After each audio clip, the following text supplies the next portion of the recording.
नमस्कार। अभी तक हम लोग मन के सफ़र को पढ़ रहे थे, समझ रहे थे। मन के दो अंगों को हम लोगों ने समझा, विचार और भावना। आज हम लोग मन के जो क्रम पढ़ रहे थे उसको स्थगित करके एक दूसरा जो है सामाजिक मुद्दा है उस पे बात करनी है, क्योंकि जी लेसन लर्निंग बनाने का उद्देश्य केवल धर्म को समझना नहीं है। कई बार मैं राजनीतिक कुछ ऐसे गहरे मुद्दे होंगे उन पे भी मैं बात करूँगा, और कुछ सामाजिक ऐसे मुद्दे हैं उनको भी समझना है, क्योंकि हम लोग इन सब चीज़ों से भी घिरे हुए हैं, इन सब चीज़ों से भी प्रभावित होते हैं। तो इन सब चीज़ों को बीच रहकर मन को समझना है।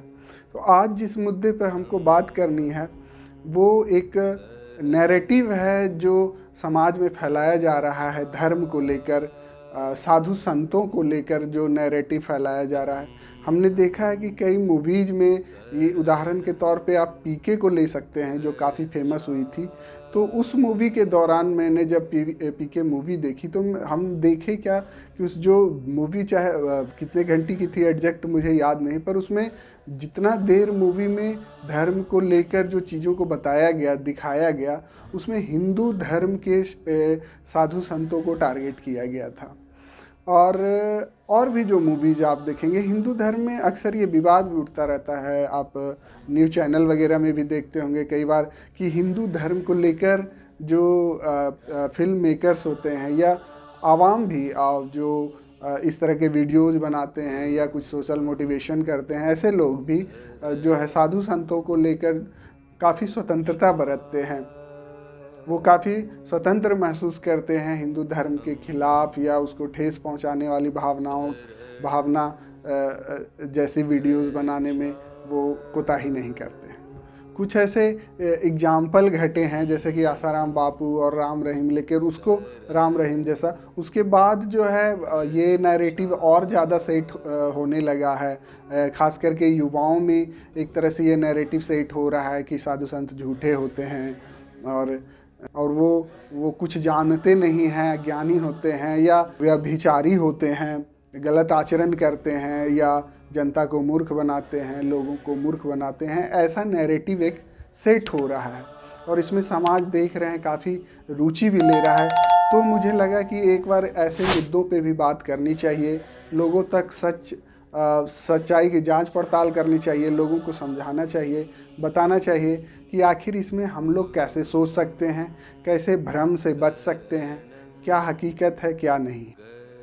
इस वीडियो को बनाने के लिए जो मुझे सबसे ज़्यादा प्रेरित कर रहा था, पिछले कुछ दिनों से मैं फेसबुक पे रील्स वगैरह देखते रहता हूँ, तो उसमें काफ़ी स्पीच वगैरह आते रहते हैं, बड़े बड़े लोगों के मोटिवेशनल स्पीच। तो उसमें मैं, एक बहुत बड़ा नाम है विकास सिद्धि विकीर्ति सर, जो दिल्ली में सिविल सर्विसेज का प्रिपरेशन कराते हैं। मैं स्वयं उनका विद्यार्थी रहा हूँ और वो इतने सज्जन और इतने तार्किक व्यक्ति हैं, इतने महान व्यक्ति हैं कि मेरा हृदय हमेशा उनके लिए आभारी रहता है कि मैं उनसे पढ़ा, उनसे कुछ सीखा। लेकिन उन्हीं का एक किसी क्लास का ही एक क्लिप है जो रील पे काफ़ी आ रहा था बार बार, वो वीडियो मैं आपको भी दिखाता हूँ, आप भी देखिए। जिनको दुनिया के अलावा कोई मतलब नहीं, जैसे कि मैं, मुझे इस बात से रत्ती भर फर्क नहीं पड़ता कि भगवान है या नहीं है तो है, नहीं है तो नहीं है तो इतना समझदार जरूर होगा कि वो मेरा मूल्यांकन मेरे कर्मों से करेगा, ना कि इस बात से कि मैंने कितने घंटे उसकी भक्ति में गुजारे हैं। तो मैं क्यों भक्ति करूं? मेरा विश्वास है कि अगर ईश्वर है तो तार्किक होगा ही होगा, वैचारिक होगा, समझदार होगा, मूढ़ नहीं होगा, ठीक है। और नहीं है तो फिर मैं वैसे टाइम को खराब करूंगा, और है तो समझदार होना चाहिए। और अगर है और समझदार नहीं है तब तो मैं और पूजा क्यों करूं, उससे बड़े कि समझदार व्यक्ति से समय गुजारूं मैं। तो मेरा ये विश्वास है। इस वीडियो में वो साफ तौर से 3 बातें कह रहे हैं कि भगवान है या नहीं, इनसे उनको रत्ती भर फर्क नहीं पड़ता है, और भगवान होंगे अगर तो वो तार्किक होंगे, और अगर तार्किक नहीं हैं तो फिर वो क्यों माने, ऐसी बातें।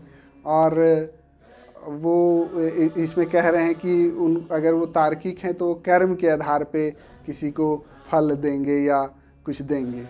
ये 3 बातें वो अपने वीडियो में कह रहे हैं। तो ये वीडियो मुझे काफ़ी प्रभावित कर रहा था, प्रेरित कर रहा था कि मैं कुछ कहूँ। मैं उनके खिलाफ कुछ नहीं कहना चाह रहा था विकास सर के, लेकिन एक चीज़ मैं कह रहा था, यही मुद्दा है कि जो नैरेटिव सेट किया जा रहा है, यही मुद्दा है आज का। विकास सर अपने तर्क को लेकर काफ़ी स्वाभिमानी या अहंकारी रूप में वो खुद को प्रस्तुत करते रहते हैं। उनको शायद पता नहीं चलता है कि उनके अंदर भी इसका अभिमान या अहंकार पनप रहा है। वो कई बार ये भी कहते हैं कि अगर भगवान हैं तो उनको बिचौलियों की ज़रूरत क्यों है। बिचौलियों में वो ब्राह्मणों को असल बिचौलिया कहते हैं कि वो मेरी बात को परमात्मा तक पहुंचाएंगे, वो सीधे मेरी बात क्यों नहीं सुन सकता। अगर हम उसकी संतान हैं तो हमारी बात सीधे क्यों नहीं सुन सकता। ऐसी बातें वो अक्सर करते हैं। यही सब जो है, ये जो एक तरह से भगवान के प्रति जो नैरेटिव है, जो उनकी छवि जो है परमात्मा की, धर्म ने जो कई सालों के प्रयास से, विकास से, धर्म भी कोई ऐसी चीज़ नहीं है जो एक दिन में पनप गई हो या किसी के भेजे में डाल दी गई हो। साधु संतों के द्वारा, स्कॉलर्स के द्वारा, वेद व्यास और वाल्मीकि जैसे स्कॉलर्स धर्म के, वो अतार्किक व्यक्ति तो थे नहीं जिन्होंने राम या भगवान कृष्ण की कल्पना की। वो लोग भी तार्किक थे। उन्होंने देखा कि या नहीं देखा, या वो अपने अनुभवों को कह रहे, ये नहीं मैं इसको कहानी मान के ही चलूं, तब भी वो लोग इतने कल्पनाशील थे कि भारत में मौजूदा शहरों को और तथ्यों को भौगोलिक दृष्टि से और भी धार्मिक दृष्टि से तथ्यों को जोड़ पाएँ और ऐसी ताकतवर कल्पना कर पाए महाभारत और रामायण जैसा। तो वो लोग भी काफ़ी तार्किक रहे होंगे और उस समय समाज के काफ़ी अनुभवी लोगों में से एक रहे होंगे।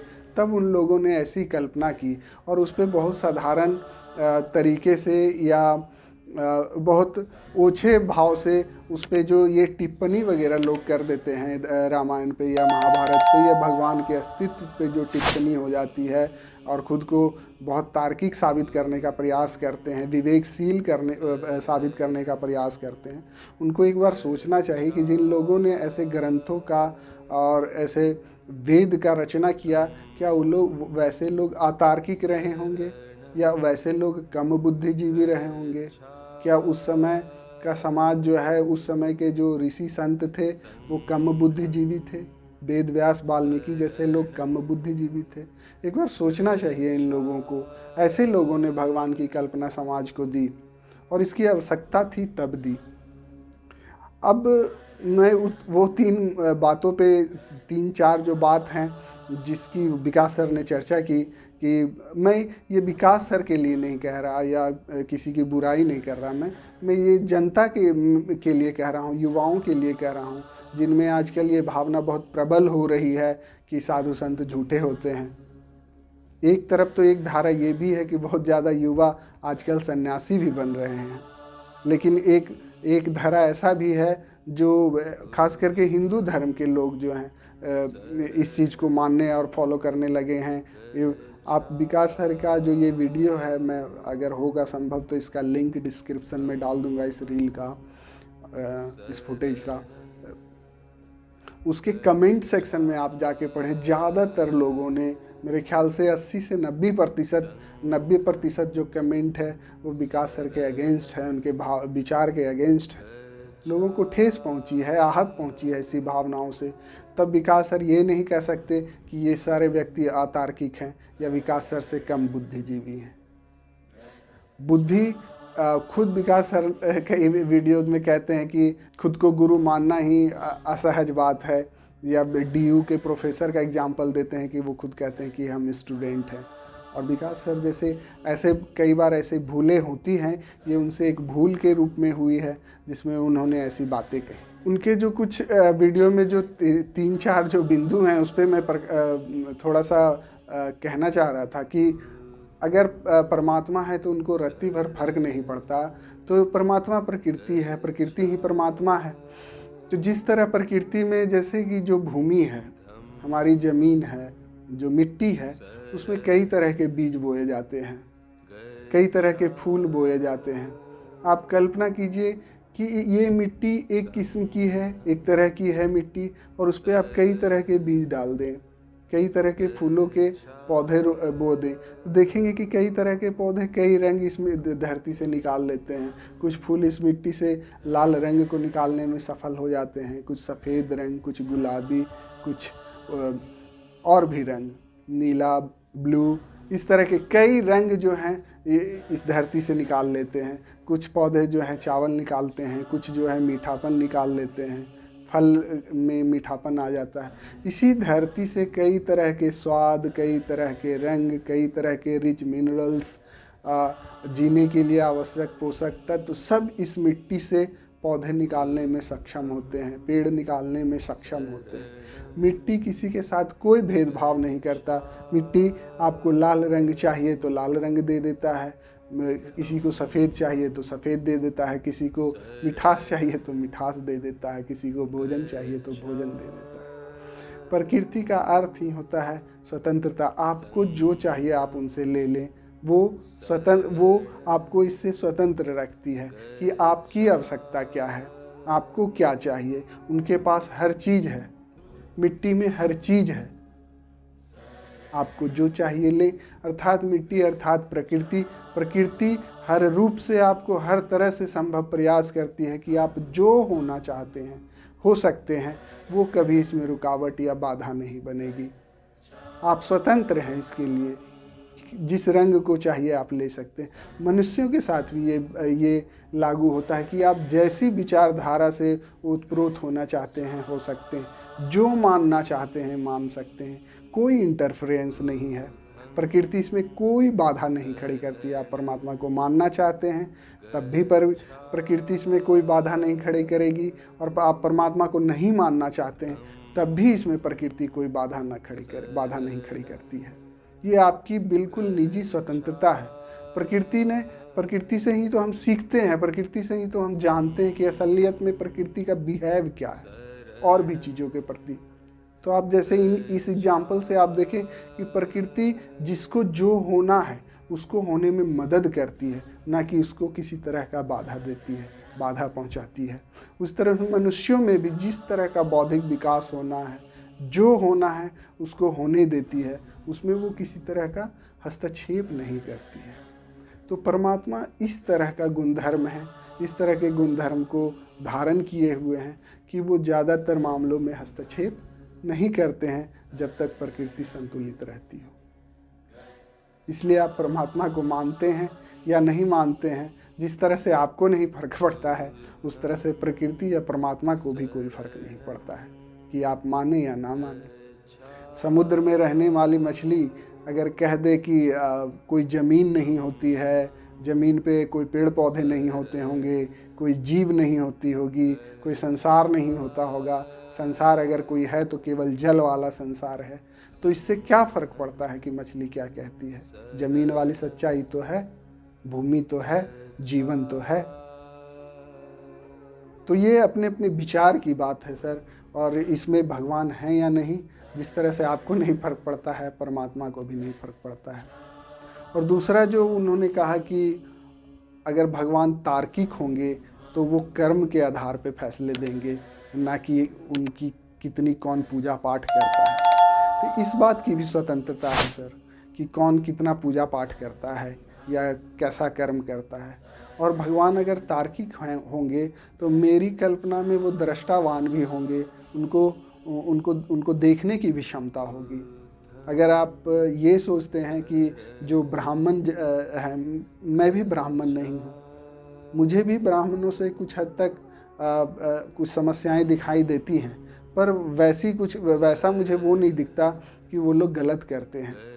अगर परमात्मा दृष्टावान होगा, देख रहा होगा अगर, तो वो साफ देख रहा होगा कि जो पंडित पुरोहित हैं वो भी अपनी रोजी रोटी के लिए ये काम करते हैं, ये कर्म करते हैं, ये धंधा करते हैं, ये पेशा करते हैं। और आप भी जो इतनी अच्छी अच्छी बातें करते हैं, लोगों को पढ़ाते हैं, सिखाते हैं, आपने जो कर्म की बात की उसमें थोड़ा सा अहंकार दिख रहा है कि आप जो कर्म कर रहे हैं वो अच्छा कर्म है और पंडित पुरोहित जो कर्म कर रहे हैं वो बुरा कर्म है। लेकिन आप भी धंधा कर रहे हैं और वो भी धंधा कर रहे हैं, आपका भी वो पेशा है और उसका भी पेशा है। आप भी उसकी कीमत लेते हैं, अच्छी खासी कीमत लेते हैं, मोटी कीमत लेते हैं, और वो भी अपने हिसाब से जो पूजा पाठ करवाते हैं उसकी कीमत लेते हैं। वो भी अपना पेट पालते हैं, आप भी अपना पेट पालते हैं। तो इसमें वो अगर परमात्मा होगा तो आपके कर्मों को देख रहा होगा, और वो ऐसे देख रहा होगा कि आप भी अपना पेशा चमका रहे हैं और वो भी अपना पेशा चमका रहा है। आप, हाँ, अगर आप मुफ्त में शिक्षा दे रहे होते, कोई आश्रम चला रहे होते, तब इस तरह की टीका टिप्पणी करते तो कुछ हद तक ये शोभित था, कुछ हद तक लगता कि शायद सही कह रहे हैं, आप सेवा धर्म कर रहे हैं, सेवा कर्म कर रहे हैं, और वो है जो पैसे कमाने के लिए ऐसा कर रहा है, तो आप टीका टिप्पणी करते तो शोभता, चलता। लेकिन आप भी धंधा करते हैं और वो भी धंधा करते हैं, तो कोई एक धंधा दूसरे धंधे वाले को कहे कि वो गलत करता है, तो वो सही नहीं है मेरे हिसाब से। आगे आप ज़्यादा विद्वान हैं, आप ज़्यादा सोचते हैं, लेकिन भगवान अगर देख रहा होगा तो देखता होगा कि दो धंधे वाले लोग हैं और दोनों अपना अपना धंधा कर रहे हैं, दोनों अपना अपना रोजी रोटी कमा रहे हैं। और जहाँ तक बिचौलियों की ज़रूरत की बात है सर, तो परमात्मा ने फिर गुरु बनाया ही क्यों? अगर वो इतना ही बलवान है, शक्तिवान था, तो वो इतनी बुद्धि ही देता मनुष्यों में कि वो अब खुद से ही पढ़ के उसको अगर ऐसा कोई बुक दे दिया जाए या ऐसा संसाधन दे दिया जाए कि उसका मस्तिष्क इतना ताकतवर हो कि वो खुद से ही ऐसे सिविल सर्विसेज की परीक्षाएं या एग्ज़ाम या और भी दूसरी चीज़ें अपने ही सामर्थ्य से पास हो जाए। गुरु की आवश्यकता ही क्या थी? अगर भगवान तार्किक था तो ऐसा भी तार्क सोच सकता था कि शिक्षा देने में भी बिचौलियों की क्या ज़रूरत है। जिस तरह से पूजा पाठ करने में ब्राह्मण बिचौलिए हैं, उसी तरह से शिक्षा प्रदान करने में भी गुरु बिचौलिए ही हैं, बिचौल बीच का ही आदमी है। तो इसमें शिक्षा देने में भी बिचौलियों की क्या ज़रूरत है? तार्किक अगर होगा तो वो ऐसे भी सोच सकता था, लेकिन उन्होंने गुरु को बनाया। समाज की आवश्यकता है, क्योंकि मनुष्य जब जन्म लेता है तो वो उसको हर कदम कदम पे सहारे की ज़रूरत पड़ती है। जिस पैदा लेता है तो शारीरिक अपंग होता है, शरीर से कमज़ोर होता है, तो माँ बाप की आवश्यकता होती है।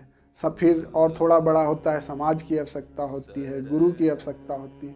तो वो धीरे धीरे समाज उसको सिखाता है, चलना फिरना सीखना, खाना पीना, हर चीज़ वो सीखता है, लर्न करता है इस समाज में, और एक स्टेज के बाद अपने अनुभवों को एकत्रित करके फिर अपना जीवन अपने हिसाब से संचालित करता है। तो समाज को, इंसान को ज़रूरत है बिचौलियों की। तब परमात्मा तो इतना देखता ही होगा, इतना तार्किक तो है ही, देखने से लग रहा है कि बिचौलियों की ज़रूरत है। जैसे गुरु की ज़रूरत है, वैसे ही कुछ चीज़ों में पंडित पुरोहितों की भी ज़रूरत है। आपकी भी शादी हुई होगी तो किसी पुरोहित पंडित ने ही करवाई होगी, तो उसकी आवश्यकता है।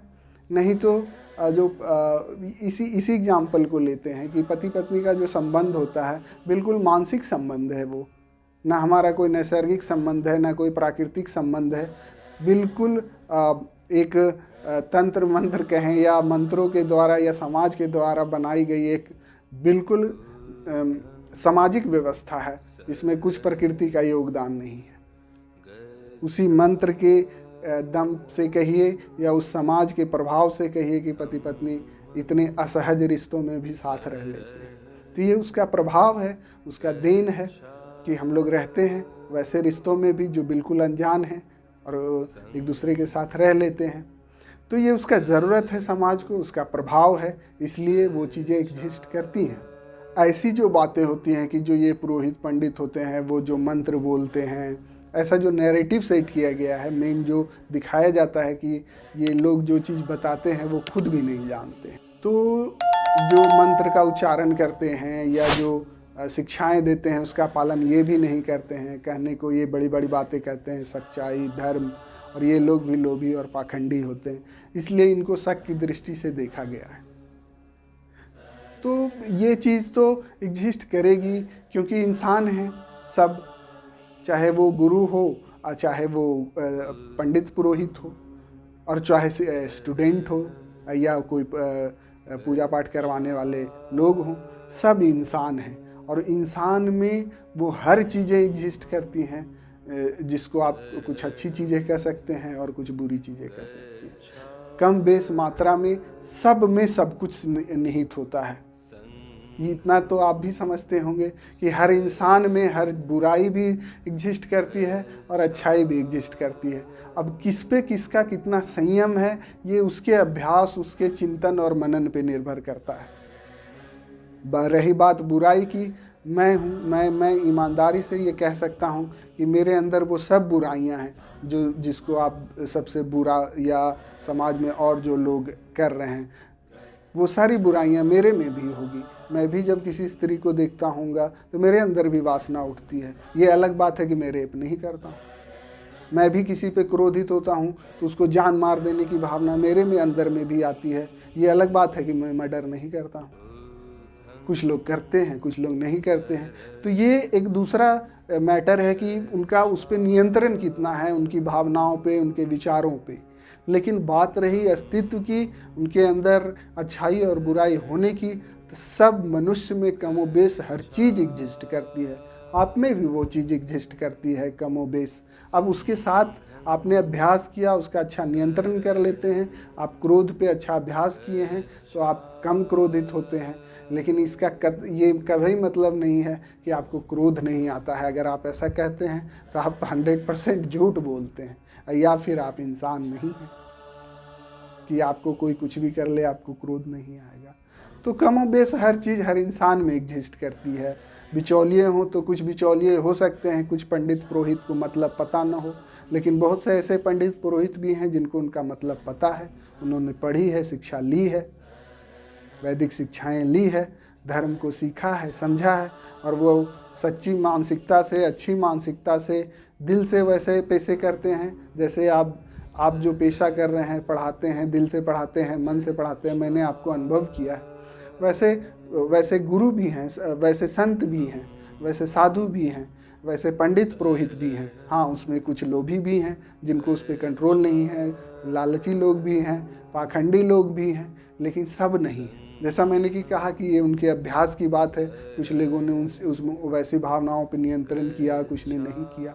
तो ये एक दूसरा मैटर है। लेकिन ये जो अच्छाई बुराई सब में एग्जिस्ट करती है।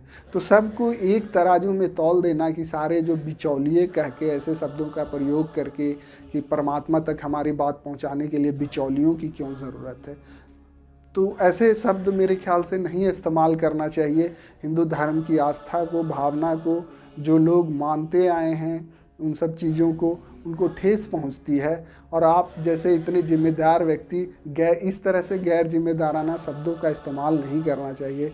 आप तो कॉपी वगैरह भी चेक करते हैं और शब्दों पे मेरे कुछ पेपर भी आपने चेक किए हैं जिसमें शब्दों पे घेरा लगाया है कि ऐसे शब्दों का चयन ना करें।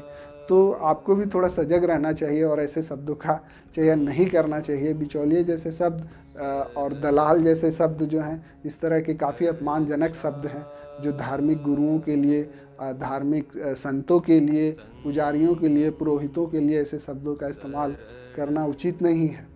यही जो नैरेटिव, एक जो विचारधारा जो हिंदू धर्म में फैलाई जा रही है, इससे थोड़ा सा मुझे सावधान करना था आप दर्शकों को कि थोड़ा सा जो युवा भी हैं वो इससे थोड़ा सा सावधान रहें, सजग रहें, परमात्मा के प्रति ऐसी भावनाओं से, दुर्भावनाओं से बचें।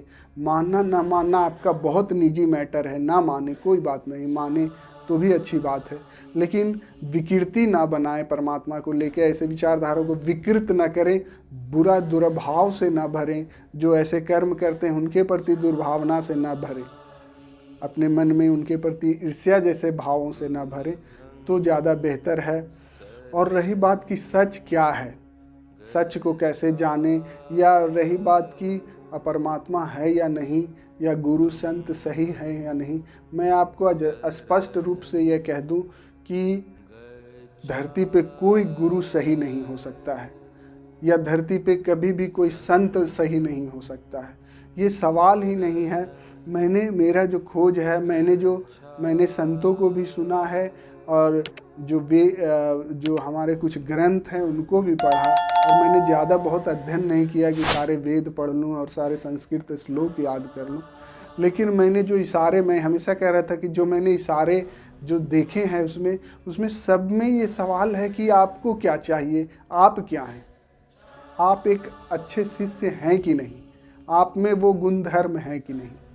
आप में क्या है। हम हमेशा स्वयं को छोड़कर दूसरे की सच्चाई और असलियत पे सवाल खड़े करने लगते हैं और खुद पे सवाल तो खड़े करते ही नहीं हैं।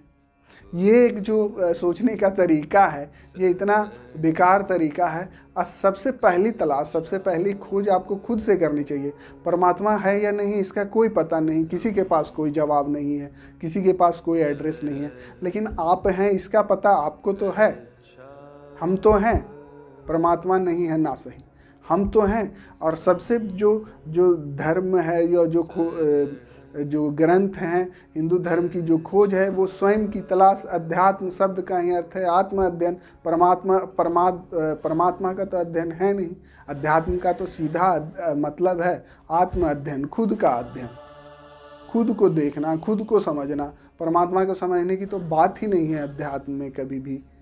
तो हमेशा जो है कोई गुरु आपको कहता है कि परमात्मा तक या कुछ ऐसे ही शांति आपको मिलेगी या मोक्ष, सब मैं भी आपसे कहता हूँ कि सारी बातों को मत ध्यान दें। सिर्फ आपको ये ढूंढना है, आपको स्वयं की तलाश करनी है, खुद को ढूंढना है, ये ज़्यादा ज़रूरी है।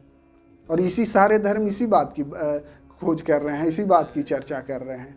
तो हमेशा दूसरे के अस्तित्व पे सवाल उठाने से पहले, परमात्मा के अस्तित्व पे सवाल उठाने से पहले, मृत्यु के बाद क्या होता है ढूंढने से पहले, जीवन में क्या हो रहा है जो दिखाई दे रहा है उस पर विचार करना चाहिए, उसको सिंप्लीफाई करने का प्रयास करना चाहिए। एक अच्छे शिष्य को अपने अंदर तलाशें, एक अच्छे भक्त को अपने अंदर तलाशें, ना कि परमात्मा को आप तलाशने जाएं। मैंने पिछला वीडियो आप अगर आप देखेंगे तो उसमें मैंने सबसे पहले कहा कि छत पे जाने के लिए पहली सीढ़ी बहुत ज़रूरी होती है, जिस पे सारी सीढ़ी टिकी होती है। पहली सीढ़ी जो होती है वो आधार से टिकी होती है, आधार पे रखी होती है और उस पे सारे सीढ़ी का अस्तित्व होता है। उसी तरह से मैंने बताया था कि भगवान का जो अस्तित्व है वो सबसे पहली सीढ़ी जो है भक्त पे टिकी हुई है। सबसे पहले जो है एक भक्त का प्रकट होना बहुत ज़रूरी है, भक्त का होना बहुत ज़रूरी है, सच्चे भक्त का। और मैंने कहा कि भक्त के विकास से जो है भक्ति का जन्म होता है और भक्ति के विकास से भगवान का जन्म होता है। तो सबसे पहली सीढ़ी है भक्त का जन्म होना बहुत ज़रूरी है।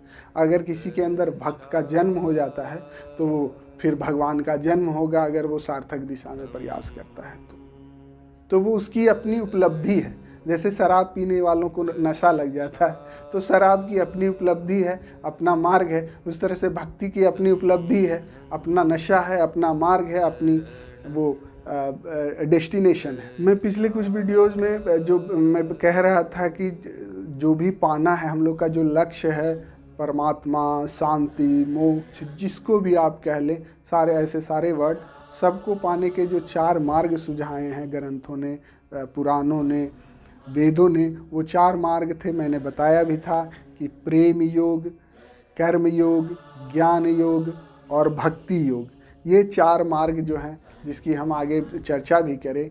इसी पे एक छोटी सी, चूँकि विकास सर ने कर्म की बात की कि इसे कर्म कर, भगवत गीता ने भी दिखाई देता है कि कर्म पे ज़्यादा जोर दिया है कि आप अच्छे कर्म कीजिए, फल की चिंता न करें। ये काफ़ी फेमस हो। इसका क्या मतलब है, क्या निकाला समाज ने, उस पर हम लोग भविष्य में ज़रूर चर्चा करेंगे। कर्म योग की जब हम चर्चा करेंगे तो कर्म सिद्धांत के सारे पहलुओं को डिकोड करेंगे। पर यहाँ पे मैं एक छोटी सी कहानी आपको कह दूँ कि 4 योगी थे और वो चारों 4 अलग अलग मार्गों के अनुयायी थे।